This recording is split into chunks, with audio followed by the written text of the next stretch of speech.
vou gravar alguns vídeos cujo tema é Passos da Experiência Cristã. O primeiro vídeo tem como tema a experiência do humano. O que significa isso? Aqui eu vou falar daquelas questões fundamentais relacionadas ao ser humano enquanto tal, que é exatamente a exigência que nós carregamos dentro de nós, de um sentido para a vida, de um significado para a existência, como também muitas vezes a experiência da, da falta de sentido, a experiência às vezes da solidão, até da angústia e da ansiedade, que é muito comum acontecer na vida das pessoas, e na pandemia foi muito evidente isso, e muitas pessoas ainda sofrem dessas questões até como consequência ainda da pandemia. As coisas que eu vou colocar aqui são coisas tão fundamentais no sentido de que mostram a nossa humanidade como nós somos. E o primeiro pequeno vídeo, então, vai ser a experiência do humano que está em nós, daquilo que nós encontramos na nossa própria humanidade. Eu parto justamente de um texto que está nos Atos dos Apóstolos, Atos 1:6, que fala exatamente de Cristo pouco antes de subir aos céus, a ascensão. Os discípulos com ele perguntam: Senhor, é agora que o Senhor vai inaugurar o reino dos céus? Veja bem, estavam com Cristo, viveram com Cristo 3 anos, viram tudo o que ele fez, e pouco antes dele subir aos céus, ainda fizeram essa pergunta.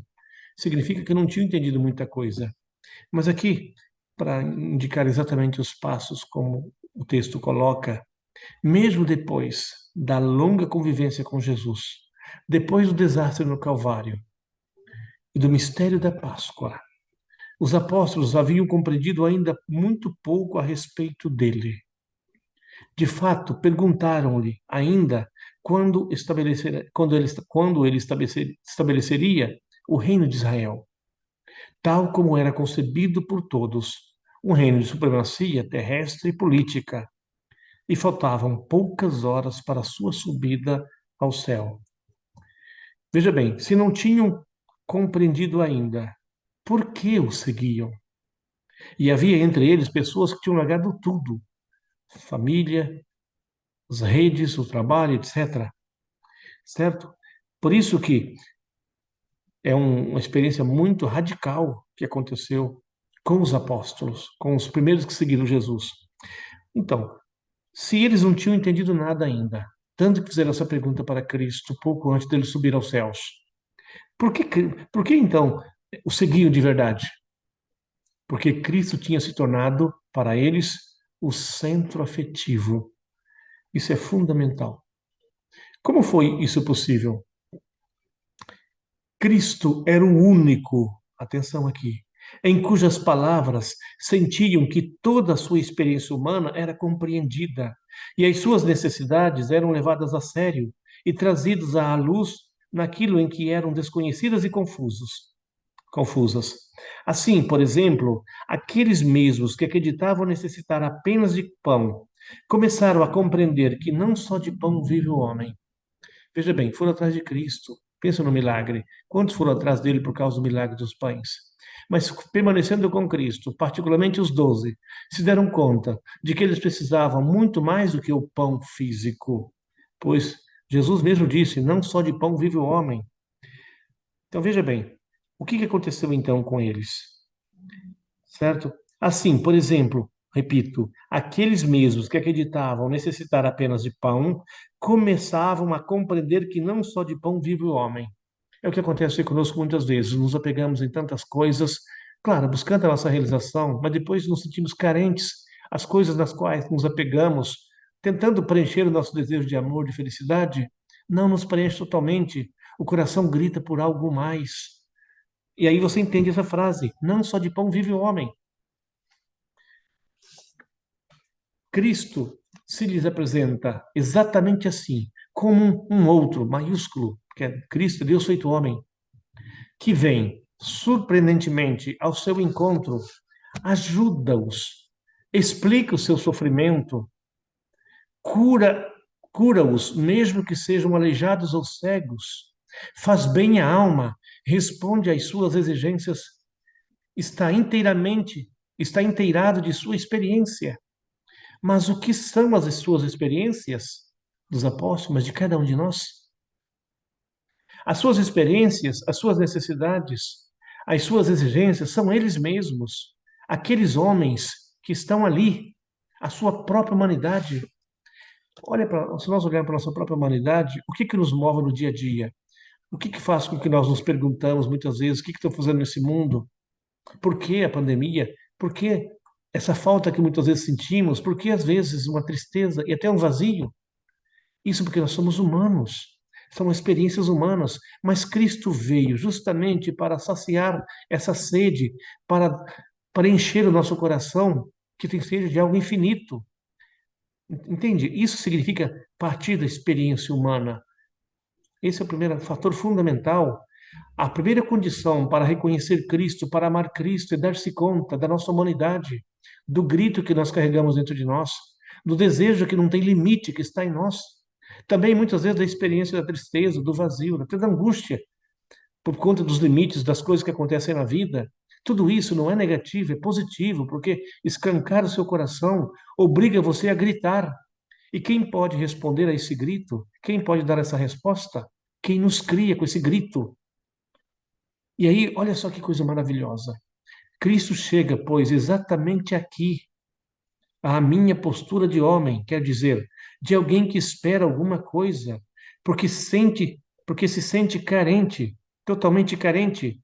Colocou-se junto a mim, propôs-se a mim, a minha necessidade original.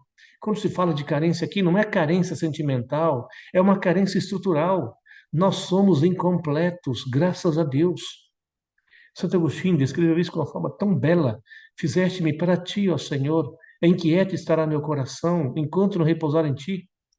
Por isso eu digo sempre, a primeira condição para sermos verdadeiramente cristãos, entendeu? É sermos verdadeiramente humanos, a darmos conta do que somos, do fato de sermos carentes, do fato de sermos necessitados. Cristo veio para preencher esse coração que grita, que deseja. Por isso que para encontrar a Cristo devemos, portanto, antes de mais nada, colocar seriamente o problema humano. De que está falando aqui, problema humano? O meu problema humano, o seu problema humano é o seu coração que grita, a exigência de uma felicidade plena, é a experiência do limite, da fragilidade, ao mesmo tempo, de um grito por uma resposta. E com certeza essa resposta pode ser dada por quem nos cria, com esse coração que não tem limite. Devemos, primeiramente, abrir a nós mesmos, ou seja, tomar consciência vivamente das nossas experiências, olhar com simpatia o humano que está em nós. Devemos levar em consideração o que verdadeiramente somos. Considerar quer dizer levar a sério tudo o que experimentamos, tudo, colher todos os seus aspectos, buscar todo o seu significado. Gente, isso é uma coisa maravilhosa, porque o cristão católico, consciente de quem é Jesus Cristo, se dá conta que Cristo veio justamente porque nós carregamos dentro de nós um desejo tão grande de amor pleno, de felicidade plena. Enfrentamos tantas vezes dificuldades e problemas e também nos sentimos limitados e carentes. Graças a Deus é assim. Ele veio para saciar o coração de pessoas vivas, de gente que leva a vida a sério. Então, nesse sentido, é preciso prestar muita atenção, porque muito facilmente nós não partimos da nossa experiência verdadeira, isto é, da nossa experiência completa e genuína. De fato, muitas vezes identificamos a experiência com impressões parciais, reduzindo-a, assim, a uma mutilação, como frequentemente acontece no campo afetivo, no namoro ou nos sonhos com o futuro. A grande maioria das pessoas coloca a possibilidade de realização de felicidade nos relacionamentos afetivos, no trabalho, no futuro, na ascensão social. Não tem nada de negativo nisso, mas não é isso que responde os seus anseios. Não é isso que permite que você viva o presente de forma tranquila, se estiver tudo bem nesse momento, ou de forma também dramática, diante de problemas da vida. Tudo isso permite que você viva em paz quando você se dá conta que o seu coração precisa dele, do Senhor, do Verbo que se fez carne, de Jesus Cristo. Por isso, mais frequentemente ainda, confundimos a experiência com preconceitos e esquemas. Quando nós pensamos na nossa busca de felicidade, pensamos logo em algum projeto que nós queremos realizar, de repente, uma ascensão social, um relacionamento afetivo, seja o que for, Mas mesmo que você consiga essas coisas, você continua percebendo que falta algo. Graças a Deus que falta algo. Por isso que eu sempre digo, repetindo Santo Agostinho, para sermos cristãos, antes de tudo, nós temos que ser verdadeiramente humanos, verdadeiros conosco mesmos. Nós precisamos de Cristo não porque somos católicos, graças a Deus somos católicos, mas porque somos humanos. E mais frequentemente, então, confundimos as nossas experiências com preconceitos e esquemas, talvez inconscientemente assimilados do ambiente. O ambiente que nós vivemos diz para nós que, para sermos felizes, temos que nos destacar, temos que conseguir a ascensão social, sei lá o quê. Tudo isso, tudo bem se isso aconteça, mas não é isso a resposta. Por isso, em vez de nos abrirmos naquela atitude de espera, de atenção sincera, de dependência, que a experiência sugere e exige profundamente, impomos à experiência categorias e explicações que bloqueiam e angustiam, presumindo resolvê-las. É verdade, quando nós passamos pelos nossos dramas, pelas nossas carências, pelas dificuldades que vivemos, por sermos incompletos, nós achamos que a resposta pode estar num novo relacionamento, num novo trabalho. Buscamos tantas coisas para tentar preencher essa falta. Mas é falta de realismo. É não ser sincero com a nossa experiência até o fundo. Quer um exemplo sobre isso que aconteceu e acontece até hoje? O mito do progresso científico, que um dia irá solucionar todas as nossas necessidades, é a fórmula moderna dessa presunção. Uma presunção selvagem e repugnante. Não considera nem mesmo as nossas necessidades verdadeiras, tampouco sabe o que são. Veja bem, na história da humanidade, e é presente isso, é como se as pessoas colocassem a esperança na ascensão social, no progresso científico, como se a ciência pudesse se desenvolver de tal forma, ciência psicológica, ciência matemática, ciência do ponto de vista geral. E isso seria a resposta para nós, como se tivesse uma possibilidade de uma resposta para esses anseios, essas perguntas. Não há resposta nessas coisas, porque o coração que nós carregamos dentro de nós quer algo infinito. E tudo que é humano é finito, é precário, é passageiro. Precisamos de alguma coisa que seja eterna, porque o nosso coração deseja algo de eterno. E aí, para terminar, que é muito importante para nós, por isso que nós, se somos sinceros conosco mesmo, com as nossas exigências humanas, com as perguntas que carregamos, com os dramas que vivemos, nós chegamos à conclusão que nós precisamos de Deus. Precisamos daquele que está na origem de tudo, que é Pai. Mas esse Pai não é um Pai abstrato, não é um mistério abstrato. O Verbo se fez carne, Deus se tornou homem, entrou na nossa vida, tornou-se um de nós e tornou-se companheiro da nossa vida, fundou sua igreja, começando pelos 12 apóstolos, e chegou até nós. A grande questão para nós é levar a sério aquilo que somos, antes de tudo, como pessoas humanas, cheias de perguntas e exigências de um significado definitivo para a vida, de um sentido total para a nossa existência. E se levarmos a sério, percebemos que nada daquilo dos quais nós nos apegamos responde verdadeiramente às nossas exigências. Mas o Verbo se fez carne, Deus se fez homem, Deus se colocou do nosso lado e caminha conosco. O início da possibilidade, eis o início de uma verdadeira felicidade, uma verdadeira alegria e uma verdadeira paz.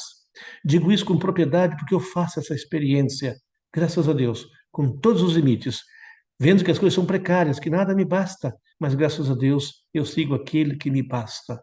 É o Senhor, é o Verbo que se fez carne, é Jesus Cristo.